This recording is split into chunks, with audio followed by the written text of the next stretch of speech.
உலகம் முழுவதும் மறைந்திருக்கும் மர்மங்கள், வரலாற்றின் புதிர்கள், விளக்கப்படாத அதிசயங்கள், உண்மையை தேடும் பயணம். இது மிஸ்ட்ரி கேஸ் தமிழ். பாலைவனத்தின் நடுவே ஆயிரக்கணக்கான ஆண்டுகளை கடந்து நிற்கும் கோட்டை.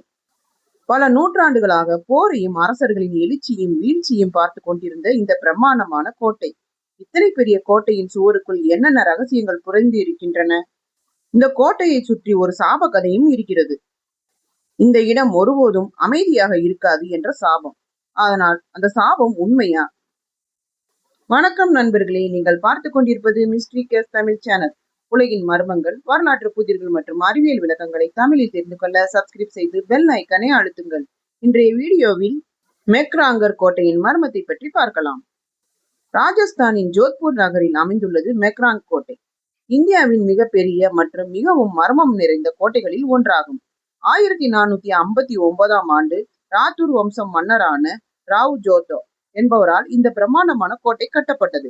400 அடி உயர பாறைகளின் மீது அமைந்துள்ள இந்த கோட்டையை சுற்றி பல மர்மங்களும் பயங்கரமான சாப கதைகளும் நிலவுகின்றன. இந்த கோட்டை கட்டுவதற்கு முன் இந்த மலைப்பகுதி பாகூர் சிரியா, அதாவது பறவைகளின் மலை என்று அழைக்கப்பட்டது. இங்கு சிரியா நாத்தாஜி என்ற சக்தி வாய்ந்த முனிவர் பறவைகளுடன் தவம் செய்து வந்தார். கோட்டையை கட்டுவதற்காக மன்னரின் வீரர்கள் முனிவரை வலுக்கட்டாயமாக இந்த இடத்தை விட்டு வெளியேற்றினார்கள். அதனால் கோபமடைந்த முனிவர், ஜோதா, உன்னுடைய இந்த கோட்டை எப்போதும் தண்ணீருக்காக தவிர்க்கும் என்று கொடிய சாபமிட்டார். இந்த சாபத்தின் காரணமாக இன்றும் ஜோத்பூர் பகுதி 3 அல்லது 4 ஆண்டுகளுக்கு ஒரு முறை கடுமையான வறட்சியை சந்திப்பதாக உள்ளூர் மக்கள் நம்புகிறார்கள். முனிவரின் சாபத்தால் கோட்டையின் சுவர்கள் கட்டும்போதே இடிந்து விழுந்தன. சாபத்தை முறிக்க ஒரு மனிதரை கோட்டையின் அடித்தளத்தில் உயிருடன் புதைக்க வேண்டும் என ஜோதிடர்கள் கூறினார்கள். இதற்காக ராஜாராம் மேக்வால் என்ற சாமானிய நபர் தனது உயிரை தியாகம் செய்ய முன்வந்தார். தனது குடும்பத்தினரை மன்னர் குடும்பம் தலைமுறையாக காப்பாற்ற வேண்டும் என்ற ஒரே நிபந்தனையுடன் 1459 அவர் கோட்டையின் அஸ்திவாரத்தில் உயிருடன் புதைக்கப்பட்டார். இதற்கான நினைவு பகுதி இன்றும் கோட்டையின் லோக்பால் நுழைவாசலுக்கு அருகே காணப்படுகிறது. கோட்டையின் இரும்பு வாயிலான லோக்பால் சுவர்களில் பல கைரேகைகள், முத்திரைகள் மஞ்சள் மற்றும் குங்கும நிறத்தில் செதுக்கப்பட்டுள்ளன. போரில் மன்னர்கள் மரணமடையும் போது அவர்களுடைய ராணிகள் தங்களின் கைகளை சுவற்றில் பதித்துவிட்டு எரியும் தீயில் குதித்து சதியேறும் வழக்கத்தை கொண்டிருந்தனர். 1843 ஆண்டு மன்னர் மான்சிங் இறந்தபோது அவருடைய 15 ராணிகள் ஒரே நேரத்தில் அலங்காரம் செய்து கொண்டு இங்கு கைரேகை பதித்துவிட்டு தீயில் பாய்ந்தனர்.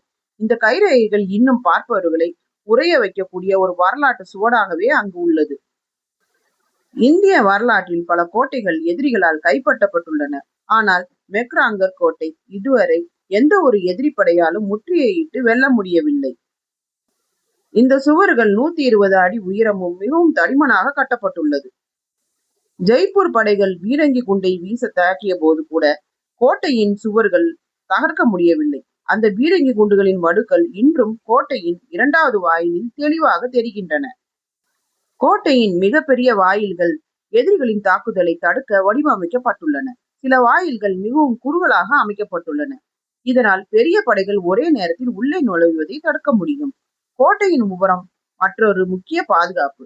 கீழே இருந்து மேலே பார்த்தால் அது பிரம்மாண்டமான சுவர்கள் வானத்தை தொடுவது போல் தோன்றும். ஒரு காலத்தில் இந்த சுவர்களின் மீது காவலர்கள் நின்று தொலைவில் வரும் எதிரிகளை கண்காணித்திருப்பார்கள். இன்று அமைதியாக தெரியும் இந்த இடம் பல நூற்றாண்டுகளுக்கு முன்பு போரின் சத்தத்தால் நிரம்பி இருக்கலாம். இன்று சுற்றுலா பயணிகள் பார்க்கும்போது அரண்மனை அறைகள் ஒரு காலத்தில் அரசர்களின் அதிகாரத்தின் மையமாக இருந்தவை. இந்த சுவருக்குள் நடந்த ஒவ்வொரு சம்பவமும் வரலாற்றில் பதியப்படவில்லை. அதனால்தான் சில இடங்கள் இன்னும் மர்மமாக தோன்றுகின்றன.